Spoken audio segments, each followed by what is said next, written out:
Je voudrais à présent pouvoir vous introduire l'intervention de Willy Boursu, ministre de l'économie et du numérique, vice-président du gouvernement wallon. Il ne pouvait pas être des nôtres, j'allais dire physiquement, mais personne n'est physiquement des nôtres cet après-midi.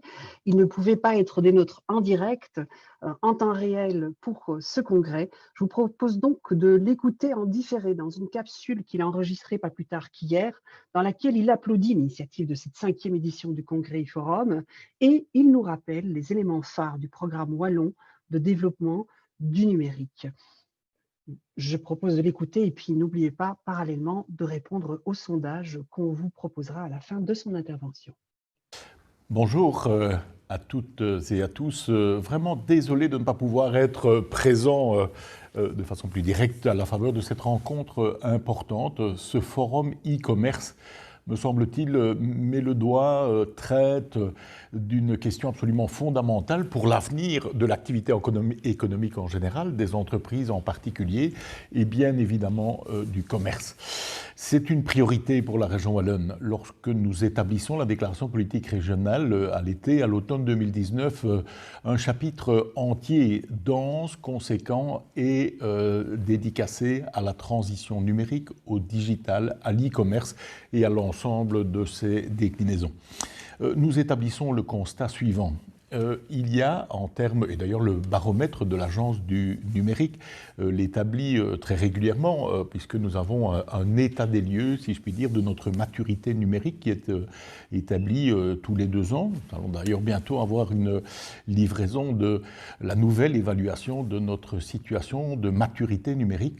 Donc lorsque nous considérons notre état des lieux, si je puis dire, ici en Wallonie, on observe que nous avons des projets bien sûr, mais aussi un certain nombre d'espaces à conquérir, à grignoter, de manière à ce qu'on puisse traduire l'ensemble de ces projets en progrès. Quelques chiffres peut-être pour illustrer la situation. On estime qu'au moment où on se parle, de l'ordre de 43 à 45% des entreprises de moins de 10 personnes ont un site web actif. Ce chiffre monte à 80% si on parle alors d'entreprises de plus de 10 personnes.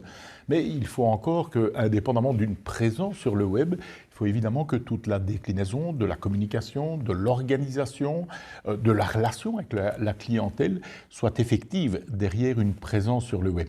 Ces seuls chiffres pour indiquer que les efforts que la région wallonne souhaite soutenir me semblent importants pour permettre à nos entreprises finalement de réussir leur transformation, de pouvoir construire leur avenir eu égard à l'évolution des technologies, de l'habitude des consommateurs, l'évolution aussi de l'industrie si nous parlons de l'industrie. Je ne vais pas évoquer spécialement nos programmes liés à l'industrie, à la transition industrielle, à l'investissement dans l'intelligence artificielle. Ce sont d'autres volets, bien sûr, de notre action numérique.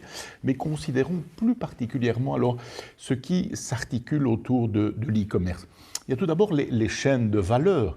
On constate trop souvent que sur notre territoire, nous ne bénéficions pas des chaînes de valeur, de la création d'activités, de la création d'emplois que représente l'e-commerce. Des centres de distribution sont présents, mais pour la plupart d'entre eux, ils sont situés en dehors du territoire wallon et même en dehors du territoire belge. Il y a bien sûr l'ensemble de l'écosystème numérique qui permet alors de structurer, d'offrir les services, d'organiser l'e-commerce.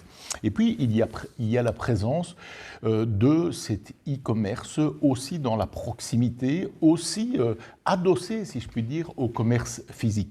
On l'a vu, cette période que nous traversons de pandémie, avec un confinement, avec des habitudes de consommation qui changent également, ont bien montré combien nous pouvions organiser à la fois la consultation, l'information, la commande d'un certain nombre de produits, voire de services, à travers l'e-relation, mais que cette tendance était une tendance croissante des clients, des consommateurs, des citoyens en général.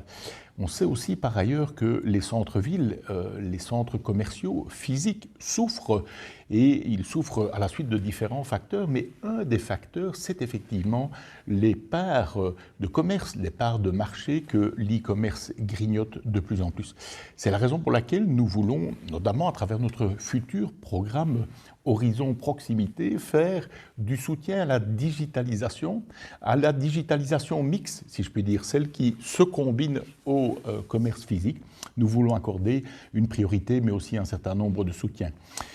Il est évident que l'e-commerce, c'est aussi de l'équipement. Ce sont des villes qui sont organisées de façon smart, le smart commerce, les smart cities, c'est l'ensemble des services, l'ensemble de l'approche, l'ensemble aussi des équipements qui permettent aux commerçants, aux entreprises, aux PME de pouvoir se digitaliser, avoir recours notamment à des communications en ligne, et pour ce faire, de disposer de connexions qui sont en qualité, qui sont en nombre, qui sont en volume suffisante. C'est en cela que le déploiement du haut débit, le déploiement aussi à travers notre territoire de façon de plus en plus détaillée, de plus en plus complète sur notre territoire est essentiel. Mais on le sait, pour aider nos entreprises, il faut différentes actions. Celle que vous menez aujourd'hui est importante. J'ai vu qu'il y avait des partages d'expériences, des commerçants, des entreprises qui vont venir relater le chemin qu'elles ont parcouru. Ces témoignages sont importants pour qu'on puisse s'inspirer d'éléments d'exemplarité de cette nature. Mais il est évident qu'on doit être accompagné, on ne sait pas être spécialiste dans son métier de commerçant, d'indépendant, de gestionnaire de PME, et en même temps être un spécialiste du digital, du numérique, de l'e-commerce. Ces expertises, ces soutiens qui nous viennent de professionnels sont évidemment des soutiens qui sont absolument essentiels pour pouvoir être accompagné, être conseillé. Et puis, il faut aussi des soutiens, puisqu'il faut un investissement, au moins un investissement initial, un investissement de base. C'est dans cela que nos dispositifs régionaux sont bien évidemment mobilisables à travers les chèques entreprises, par exemple, ou à travers d'autres aides, si on parle de commerce de proximité, qui, à travers, par exemple, CréaShop, viennent mettre en place des expériences intéressantes et originales dans certaines villes. De façon globale, à travers Digital Wallonia, à travers cet accompagnement, à travers l'information, à travers les outils financiers, à travers aussi une culture collective qui fait que nous allons progresser dans la digitalisation, dans la numérisation, que l'on soit industriel pour adapter son processus de production, que l'on soit dans une dynamique de relocalisation ici en Europe, ici en Wallonie, d'activités où on sait que ce qu'on pourra gagner en productivité lié à l'organisation digitale de l'ensemble de ses relations et de son processus industriel, que l'on soit commerçant ou que l'on soit acteur de l'e-commerce, il y a de nombreuses portes d'entrée de ce dossier qui est un dossier d'avenir. Aujourd'hui, plus personne ne doute que nous glissons chaque jour de plus en plus vers d'autres formes d'organisation, vers d'autres formes de vie économique, vers d'autres formes commerciales. C'est en cela que je pense que votre réunion sera fructueuse. Je souhaite vraiment en féliciter les organisateurs et vous dire combien la Wallonie, nos administrations, l'Agence du numérique, d'autres interlocuteurs encore sont à l'écoute pour apporter des réponses à vos besoins spécifiques. Je pense qu'on doit réussir ce rendez-vous et il est clair que nous le ferons ensemble. Voilà, bon travail, bonne session et bonne digitalisation, bons travaux tout au long de cette journée. Merci, Willy Borsu. Merci, oui, soyez-en certains, nous allons réussir cette session, nous allons réussir ce rassemblement. Ensemble, effectivement. Alors, vous avez vu les sondages, les résultats du sondage, premier sondage que nous vous avons partagé. Pourquoi investir dans l'e-commerce? Alors, je ne sais pas si vous êtes frappés ou non par les résultats, puisque vous avez tous participé au sondage. Vous devez plus ou moins vous attendre à ces résultats de manière assez intéressante.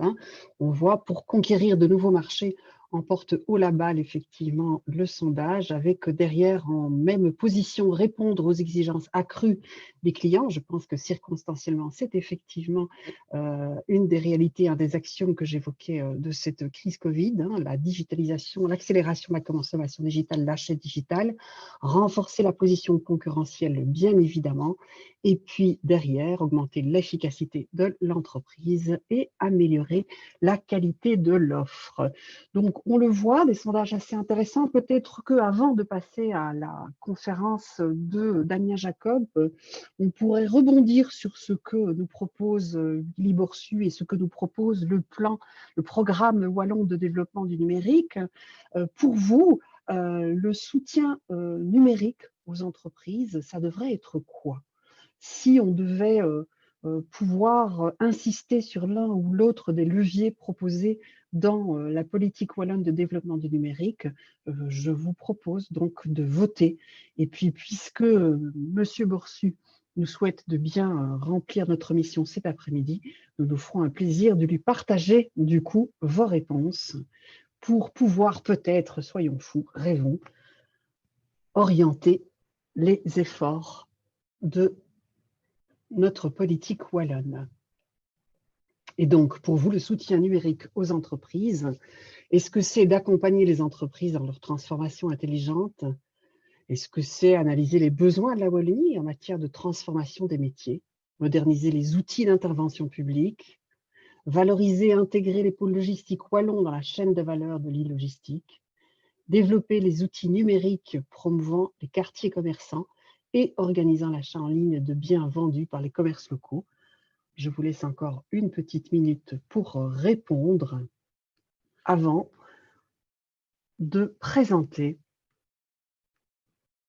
l'intervention de Damien Jacob.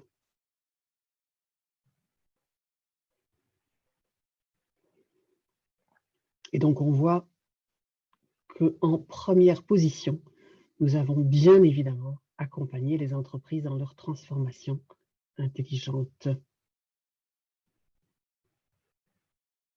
Très bien.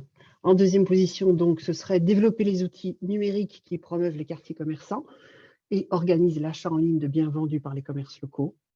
Donc, ce sont les deux propositions qui l'emportent haut la main dans ce sondage.